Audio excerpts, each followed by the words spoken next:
It's that time of the offseason where we are seeing Dynasty fantasy football players either rise dramatically or plummet in their Dynasty rankings, in their Dynasty values. And I have 3 Dynasty risers that I am buying in on for 2023. My first Dynasty riser that I am all in on for 2023 is Antonio Gibson. And I know everyone's already saying we've done this before. We've been here the last couple seasons. We've been waiting for this. We've heard all of the things that Antonio Gibson can do well. But with a change in OC and Eric Bieniemy, there could be a real change happening for Antonio Gibson in 2023. Now, he's only 24 years old. He's 6'2", 220 pounds. In college, he was mostly used as a wide receiver, and we've started to see the Commanders start to use him more in the passing game over the last 2 seasons. He's seen over 50 targets a year, and that likely is going to increase in 2023. He is the most versatile weapon in the Commanders' backfield.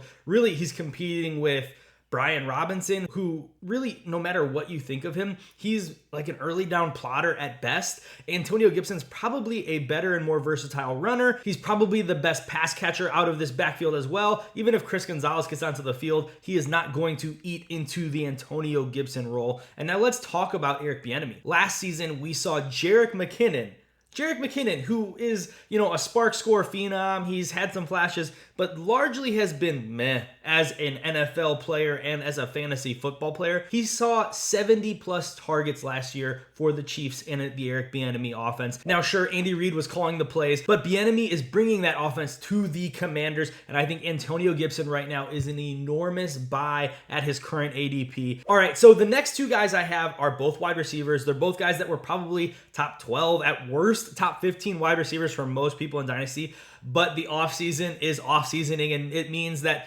Garrett Wilson and Chris Olave are still skyrocketing up Dynasty rankings, and I am all in for both of these guys. Garrett Wilson right now, to start the offseason, he was around, wide receiver 10, 11 in Dynasty. I have him as my Dynasty wide receiver 3, even ahead of CeeDee Lamb, and I know that might seem crazy. I know that the Aaron Rodgers news has given him a bump, but it shouldn't be this high. That's what I'm hearing. But here's the reality. When Zach Wilson was not on the field, Garrett Wilson averaged 17.2 fantasy points per game.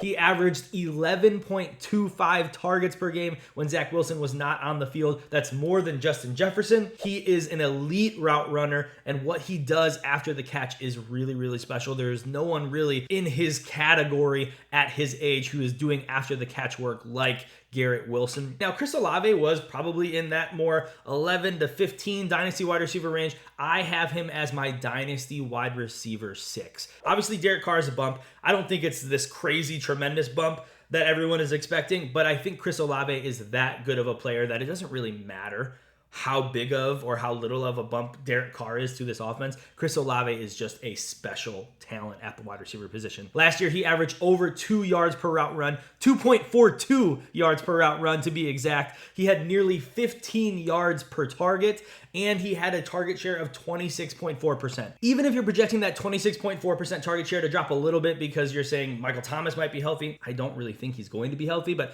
even if he is, and you bring that down to around where Garrett Wilson was last year, around the 23.5% target share, that is still a target share that's going to help Olave win. The cool thing about Garrett Wilson and Chris Olave is they're both premier elite level wide receivers who win in different ways. Wilson is going to do a lot of after the catch work. He's probably going to get a lot more targets overall than a Chris Olave. But Chris Olave does it more downfield. That intermediate to deep area of the field is where Chris Olave dominates. Both of these guys are early 20s, and they should be top 6, top 5 Dynasty wide receivers going forward.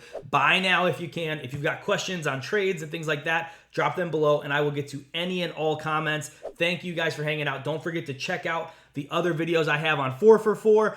We've got, rookie tier rankings. We've got booms, busts. We've got Dynasty buys and sells. Check it all out at the 4 for 4 YouTube channel. Don't forget to be kind, do good, and I'll see you next time. Peace.